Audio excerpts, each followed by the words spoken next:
नमस्कार साथियों, आज हम आप लोगों के बीच में जो है बीए प्रथम वर्ष द्वितीय सेमेस्टर में भूगोल का सिलेबस लेकर के आए हुए हैं। भूगोल जो भी विद्यार्थी बीए में एडमिशन लिए थे, अभी हाल ही में उनका परीक्षा हुआ है और उसमें उन्होंने जिन लोगों ने भी भूगोल विषय को लिया है और उस टाइम उन्होंने भौतिक भूगोल पढ़ा था, अब वो सोच रहे होंगे कि हमें दूसरे सेमेस्टर में क्या पढ़ना है। कुछ लोग तो पहले से जान चुके हैं, लेकिन अभी कुछ विद्यार्थी ऐसे हैं जो नहीं जानते कि मुझे पढ़ना क्या है।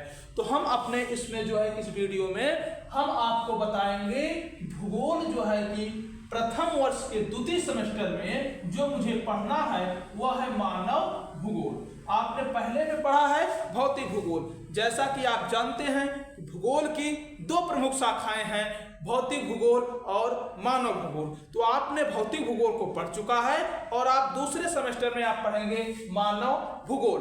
तो आज हम मानव भूगोल के सिलेबस की बात करेंगे और हम प्रतिदिन इसके प्रत्येक टॉपिक पर वीडियो अपलोड करेंगे। अगर आप परीक्षा में बेहतर अंक लाना चाहते हैं और अच्छी ज्ञान को अचीव करना चाहते हैं तो आप हमारे वीडियो को लगातार देखते रहेंगे। प्लेलिस्ट में जा करके आप प्रत्येक वीडियो को पढ़ सकेंगे। इसके लिए हम जो है कि प्रत्येक दिन वीडियो बनाएंगे। और सबसे बड़ी बात यह है कि जो भी विद्यार्थी अगर भूगोल पढ़ रहे हैं वह जरूर मानव भूगोल का किताब ले लेंगे, क्योंकि सीरीज से पढ़ करके आपको आधी अधूरी ज्ञान होती है और आप किसी तरीके से परीक्षा में लिख देते हैं और वह तो आपको किसी तरीके से तो आप पास हो जाते हैं, लेकिन आपको पास एक बेहतर ज्ञान नहीं हो पाता है। और जब भी कोई आपसे मिलता है तो आप अपने विषय को बताने से आप पीछे हटते हैं कि कहीं व्यक्ति हमसे कुछ पूछ न ले। इसलिए आप किताब को खरीदिएगा और अभी से पढ़ाई शुरू कीजिएगा, क्योंकि आपके परीक्षाएं जो है कि लगभग अप्रैल मई में होने वाली हैं। इसलिए आप अभी से पढ़ाई शुरू कर देंगे तो आपके पास 4 महीने का टाइम मिल जाएगा और आप उसमें बेहतर तैयारी के साथ एक अच्छा ज्ञान और परीक्षाओं में एक अच्छे अंकों से आप पास हो जाएंगे। तो आज हम बात करने चल रहे हैं कि आपका जो है मानव भूगोल का जो सिलेबस है उसके बारे में हम बात कर रहे हैं। पहले सिलेबस की बात कर लेंगे, उसके बाद उसके एक एक टॉपिक पर हम बात करेंगे। तो इसमें देखिए, जो हम सिलेबस की बात करेंगे तो इसमें टोटल यूनिटों की संख्या है 8 यूनिट हमें पढ़ने हैं। Unit first, second, third, fourth, fifth, six, seventh और 8th। मैंने मुझे टोटल 8 यूनिट पढ़ने हैं। जो यूनिट फर्स्ट है उसमें है मानव भूगोल की अवधारणा एवं प्रकृति क्षेत्र, मानव भूगोल का अर्थ और क्षेत्र। यानी कि पहले क्या पढ़ना, मानव भूगोल की अवधारणा क्या है, मानव भूगोल क्या कहना चाहता है, उसके क्या क्या क्षेत्र हैं और उसका अर्थ क्या है, यह हम पढ़ेंगे फर्स्ट यूनिट में। पुराणों के विशेष संदर्भ में भारत का भौगोलिक समझ। हम जो अपने पुराणों के भी अध्ययन में इसमें करेंगे, यानी कि जो हमारा पहले का जो भारत था उसका भी उल्लेख हम फर्स्ट यूनिट में करेंगे। उसके संदर्भ में भारत के बारे में हम चर्चा करेंगे यूनिट फर्स्ट में।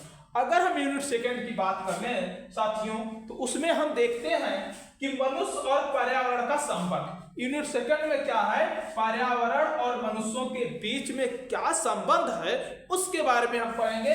इसमें 2 सिद्धांत में पढ़ना है, संभववाद और नवनियतिवाद। तो संभववाद क्या कह रहा है और नवनियतिवाद क्या कह रहा है। देखिए, संभववाद में क्या है वो हम बताएंगे अगले वीडियो में आपको, जो इसके लिए एक टॉपिक पर वीडियो बनेगा तो उसमें बताया जाएगा। संभववाद में किसी चीज की संभावनाएं व्यक्त की जाती हैं, यानी कि प्रकृति पर जो है कि मानव अपना विजय पाने के लिए या प्रकृति के द्वारा जितने भी नियम हैं, मानव उस पर अपने बुद्धि, विवेक और बल से एक नई चीजें उत्पन्न करने की क्षमता रखता हो, उसे हम कहते हैं संभववाद। तो यह चीजें आपको फिर से बताई जाएगी। यह है यानी कि सेकेंड यूनिट में हम पढ़ेंगे मानव और पर्यावरण का संबंध। इसमें हमें संभववाद और नवनियतिवाद को पढ़ना है।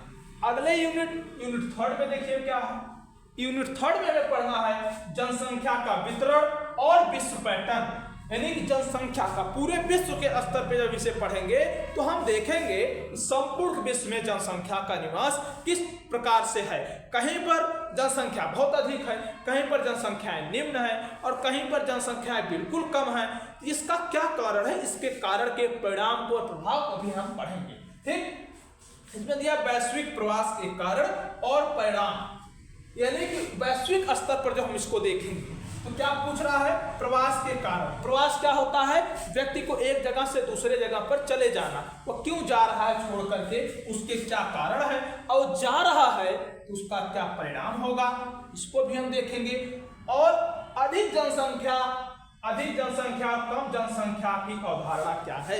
यानी कि एशिया में आप देख रहे हैं बहुत अधिक जनसंख्या है, तो कहीं आप अफ्रीका महाद्वीप में चले जाते तो वहां जनसंख्या है कम पा रहे हैं, इसका क्या मतलब है, इसके बारे में भी हम पढ़ेंगे। यूनिट 4 में क्या है देखिए, यूनिट 4 में है मानव बस्तियां, यानी कि मानव का जो बसाव है वह कैसे है, उसके हम उत्पत्ति के प्रकार, यानी ग्रामीण बस्ती हो या शहरी बस्ती हो, उसके बारे में भी हम पढ़ेंगे। विशेषताएं उसकी पढ़ेंगे, घरों का प्रकार पढ़ेंगे और उनका वितरण पढ़ेंगे।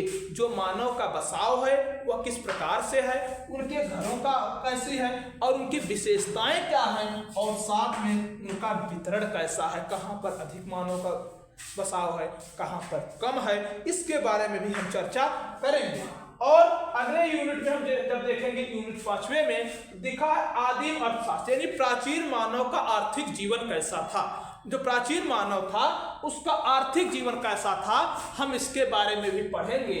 अब यहाँ पर देखिए खाद्य संग्रह, यानी कि वह कैसे अपना खाने की क्या व्यवस्था करता था, शिकार, पशुचारण, मत्स्य पालन, लकड़ी और आदिम कृषि, यानी कि प्राचीन मानव अपना जीविका कैसे चलाता था, यूनिट 5वें में हमें इसके बारे में पढ़ना है। और चाहे वह खेती करता था, चाहे शिकार करता था, यानी कि इसमें हम कह सकते हैं एक शब्दों में कि प्राथमिक क्रियाएं, जो आदिम मानव था वो प्राथमिक क्रियाओं पर ही आधारित था, चाहे वह कृषि रहा हो, भले आज सुधार हुए हैं सिस्टम में, लेकिन वह उसी प्रकार से करता था।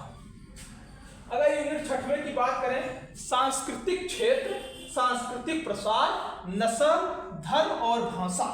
अब देखिए सांस्कृतिक क्षेत्र यानी हर एक देश, हर एक राज्य, हर एक समाज की अपनी अपनी संस्कृति है, अपनी अपनी सभ्यताएं हैं, उसके बारे में भी हम अध्ययन करेंगे। और किसी की संस्कृति का फैलाव कैसे हुआ, यानी प्रसार कैसे हुआ, यानी हमारी संस्कृति दूसरे के यहाँ पर कैसे पहुंची और दूसरे की संस्कृति हमारे यहाँ तक कैसे आई, हम इसके बारे में, जैसे आप एग्जाम्पल के तौर पर देखिए, जो गरबा डांस था यह मूलतः गुजरात का था, लेकिन आज लगभग हर जगह पर किया जा रहा है, उत्तर प्रदेश में भी किया जा रहा है। तो अगर इसके एक संक्षेप में हम देखें तो वहां से कैसे यहाँ पर आया, या तो यहाँ के लोग वहां गए उसको लेकर आए, या वहां के लोग यहाँ आए तभी आया, इसके बारे में हम अध्ययन करेंगे। और अगला है यूनिट 6वें में देखेंगे विश्व की जनजातियां। विश्व में विभिन्न प्रकार की जनजाति पाई जाती है, उसके बारे में भी हम क्या करेंगे, उसके बारे में भी हम इस पर चर्चा करेंगे। विश्व की प्रमुख जनजातियों के बारे में, स्कीमो हो, कर्गिज हो, ब्रोसमैन है, मसाई है, सेमांग है और बिग मिज है, यानी कि उसके प्रमुख जनजातियों के बारे में भी हम अध्ययन करेंगे। और साथ में तो विश्व के स्तर पर था, और यहाँ पर हम भारतीय जनजाति के बारे में अध्ययन करेंगे। जब हम भारतीय जनजाति के बारे में अध्ययन करेंगे, इसमें है भोटिया, गद्दी, थारू, भील, गौंड, संथाल और नागा जनजाति। यह क्या है, यह भारत की प्रमुख जनजाति है, इसके बारे में भी हम अध्ययन करते हैं। ठीक, यह था हमारा द्वितीय सेमेस्टर का सिलेबस। यह हमारा क्या था, द्वितीय सेमेस्टर का था। इस सिलेबस को आप नोट कर लीजिएगा, और इसको नोट करके आप बारी बारी से हम एक एक चीज़ों पर पढ़ाएंगे, एक एक चीज़ को हम बताएंगे, जिसको अगर आप नोट्स बना करके चलेंगे तो आपकी परीक्षाओं में एक अच्छा रिजल्ट आएगा, ये हमारी गारंटी है। इसको आप लेकर के चलिएगा। और साथ में भूगोल के साथ आपको राजनीति विज्ञान, आपको इतिहास, अर्थशास्त्र और समाजशास्त्र, मनोविज्ञान, गृह विज्ञान, सभी विषयों पर हम वीडियो देते रहेंगे, और सभी सेमेस्टर का देंगे। प्रथम सेमेस्टर, द्वितीय सेमेस्टर, तृतीय सेमेस्टर, चतुर्थ, पंचम और 6वें सेमेस्टर, यानी सभी का वीडियोस हम देते रहेंगे आपको, और आपको बारी बारी से इसको पढ़ना है। सबका अलग अलग प्लेलिस्ट होगा, इसलिए आप हमारे चैनल को सब्सक्राइब करिएगा, बेल आइकन प्रेस करिएगा, ताकि हमारे आने वाली हर वीडियो का नोटिफिकेशन आप तक तुरंत पहुंचे।